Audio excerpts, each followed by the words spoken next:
Hello everyone, welcome. आज का हमारा पाइथन का क्वेश्चन है to add digits of a number. तो एक एग्जांपल से हम समझते हैं। यहाँ पे मैंने लिखा 125। तो 1, 2, 5 ये तीनों 125 के डिजिट्स हैं और इन्हें हमें अलग अलग ऐड करना है। यही हमारा कैलकुलेशन है और फाइनल आउटपुट हमें जो चाहिए वो है ये तीनों डिजिट्स का समेशन, एडिशन। अब ये वाला जो प्रोग्राम, ये दो लॉजिक से हम देखेंगे। तो आज मैं फर्स्ट लॉजिक बता रही हूँ। तो सपोज़ हम मान के चलते हैं कि 125 125 ये एक स्ट्रिंग है, मतलब जिसे हम कैलकुलेट नहीं कर सकते। तो क्या हुआ, 125 ये तीनों कैरेक्टर हुए जिसे हमने रखा एस एक वेरिएबल में। अभी हमको सम करने के लिए इनिशियलाइज करना होता है। तो सपोज़ मान के चलते ए है एक वेरिएबल जहाँ हमने 0 रखा। अब ए प्लस एस, इसको हम जब ऐड करेंगे तब प्रॉब्लम क्या है, ए एक नंबर है, एस एक स्ट्रिंग है। तो दोनों अलग अलग डेटा टाइप है, हम इसे ऐड नहीं कर सकते। अब इसका सल्यूशन क्या है, तो ए में आएगा ए प्लस जो स्ट्रिंग जो 125, इसके लिए ए में हमें पहले ही इनिशियलाइज किया 0। अब हमारे को लेना है 1, ये कैरेक्टर है तो इसे हमें कन्वर्ट करना है एक नंबर में।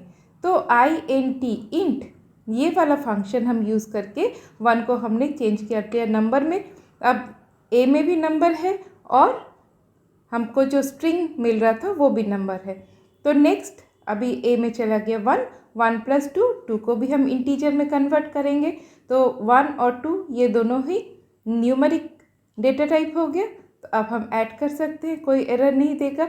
इसी तरह एक स्ट्रिंग यहाँ पे 125 है, ये क्या है, इसका जो लेंथ अभी कितना है, इसका लेंथ 3 है।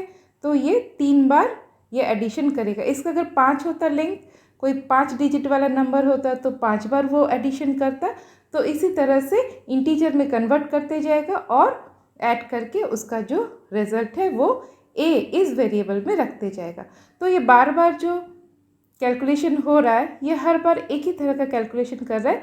तो इसे हम फॉर लूप से इसको हम एग्जीक्यूट करवा सकते हैं, क्योंकि हमें मालूम है कि कितने देर तक ये एडिशन करना है इसका। तो अभी हम इसको देखते हैं कोडिंग के फॉर्म में। तो यहाँ पर मैंने strnum इस ये वाला वेरिएबल लिया और ऑटोमेटिक पाइथन जब इनपुट लेता है वो स्ट्रिंग इस हिसाब से लेता है। तो इनपुट फंक्शन से हमने यूज़र से एक नंबर इनपुट मांगा और डाला strnum इस वेरिएबल में। अब डिजिट सम हमने एग्जाम्पल में देखा ए, वही मैंने यहाँ पे लिखा डिजिट सम और उसमें रखा 0, क्योंकि हम एडिशन कर रहे हैं। अगर मल्टीप्लिकेशन करते तो हम 1 रखते। हमें मालूम है कोई भी नंबर 0 से अगर हम ऐड करें तो वही नंबर आता है, तो इसीलिए हमें इनिशियलाइज करना है 0 से। अब फॉर लूप ये थोड़ी देर पहले देखा और ये ये एक मेंबरशिप ऑपरेटर है। अब यहाँ पर strnum इसमें हमने इनपुट लिया था। तो सपोज़ हमने 257 इसी को इनपुट लिया। तो इनपुट कौन से फॉर्म में है, एक स्ट्रिंग के फॉर्म में है, इसलिए मैंने यहाँ पे डबल कोट्स में आपको जस्ट समझाने के लिए रखा। तो 257 ये स्ट्रिंग नम इसमें है और डिजिट सम में है 0। तो फर्स्ट डिजिट ये वाला वेरिएबल 2 लेके आया, उसको इंट में बदला और डिजिट सम में असाइन किया 2, क्योंकि 0 + 2 2 हुआ। फिर लूप घूमा। अभी डिजिट इस वेरिएबल में उसे कौन सा डिजिट मिलेगा, 5, जिसे फिर इंटीजर फंक्शन से वो बदल के नंबर कर लेगा और ऐड करके फिर असाइन करेगा। इसी तरह से जब डिजिट सब में 7 असाइन हो गए, फिर से लूप घूमा और लास्ट जो डिजिट है वो लेके आएगा। क्योंकि यहाँ पर जो लेंथ है 257 को 3 है, तो ये लूप 3 बार एग्जीक्यूट करेगा और फाइनली जब 4th टाइम ये घूमेगा उसको और कोई नंबर नहीं मिलेगा, तो ये वाले फॉर लूप से वो एग्जिट कर जाएगा। अब डिजिट सम में पहले जो 0 था, अब कितना मिल गया उसे, 14। ये है आउटपुट। तो यहाँ तक हम लोग समझ चुके हैं। अब नेक्स्ट हमारा एक ही काम रह जाता है, प्रिंट करना। क्योंकि हम पूरा जो फाइनल आउटपुट प्रिंट करेंगे, इसलिए हम फॉर लूप के बाहर प्रिंट करेंगे। तो चलिए एक बार प्रोग्राम को रन करके देखते हैं।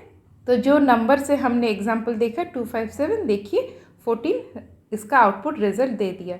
तो अगर बार बार कुछ प्रिंट करवाना हो तो वो हम फॉर लूप के अंदर रखते हैं, और एक ही बार एक ही रिजल्ट प्रिंट कराना हो तो वो फॉर लूप के हम बाहर रखते हैं। तो आज का ट्यूटोरियल इतना ही। नेक्स्ट ट्यूटोरियल में फिर से मिलते हैं, तब तक के लिए बाय बाय।